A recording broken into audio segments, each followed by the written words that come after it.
Salam müəllimlər. Söz verdiyim kimi paylaşdığım testin izahını paylaşıram. 14-cü əsrdə baş vermiş iki mühüm hadisəni araşdırın. Osmanlı dövlətinin yaranması və qara ölüm epidemiyasının Avropaya yayılması. Bu hadisələrin tarixlərini dəqiqləşdirin və aralarında neçə illik fərq olduğunu müəyyənləşdirərək hansının daha əvvəl baş verdiyini göstərin. Nəticəni təqdim edin. Bu tapşırıqda tətbiq edilən əsas bilik növü hansıdır? Bu tip testlərdə mən həmişəki digər videolarımda qeyd etdiyim kimi burada bilik və bacarıq hissələrini biz ayıraq ki, o bacarıq hissəsindən, yəni fəaliyyət hissəsindən yola çıxaq. Və bunun üçün də Bloom'un idrak taksonomiyasının mərhələlərini bilməmiz daha yaxşıdır. Yəni feillərini.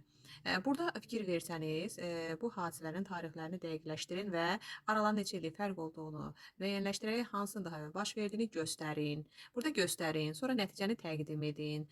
Göstərin, təqdim edin. Bloom idrak taksonomiyasının tətbiq etmək mərhələsinə aid feillərdir.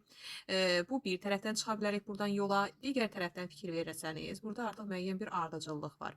Əvvəl neyinir? 14-cü əsrdə baş vermiş iki mühüm hadisəni araşdırın. Sonra bu, yəni qeyd edək ki, hansı iki məlumatdır?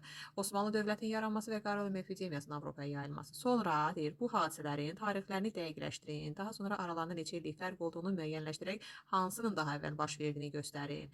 Burada nə oldu? Müəyyən bir ardıcıllıq var. Əvvəl bunu eləyin, sonra digərini eləyin. Və biz bilirik ki, prosedural bilikdə ardıcıllıqla, üsulla, texnikliklə, meyarla, müəyyən bir yolla bu gedir və o prosedural bilik idrak taksonomiyasını tətbiq etmək mərhələsindən daha sıx bağlıdır.